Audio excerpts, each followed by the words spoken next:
A new update here, you can now use the snowballs to get out the map. So, while the update is still here, everyone should have a chance to escape the map. So this is where I come in. In this video, I'm going to show you step by step how to get out the map. So let's get straight into it. Of course, you're going to need the snowball. So if you don't know how it works, you just make the biggest snowball, and then when you drop it, it sends you flying. First, you want to get onto tall tree, because this is the easiest place to do it. You want to have a big snowball ready. Then when you get up here, this is where it's gonna be. So to get up there, the snowball's gonna drop. As you fall down here, then you're gonna hit yourself and fly up.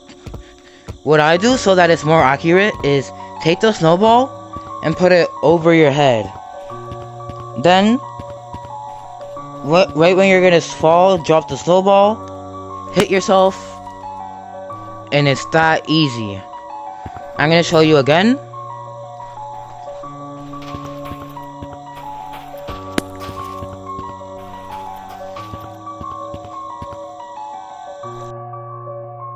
So after you're up here, we know there's a barrier right here, so you can't keep walking. And when you try to go up, wind barriers. So if you want to keep going, you're gonna do kind of what you did there, but you're gonna throw a snowball up and let it hit you up there. And then after you're up here, the floor is gonna get slippery. So you need to lift your hands up from the floor, because if you touch it, it's gonna try to take you out. Then you're gonna make a big snowball and then throw it to the floor, and it's gonna push you back. And that's all for today's video. Try not to do this in public lobbies, because they could report you for cheating because you're outside the map.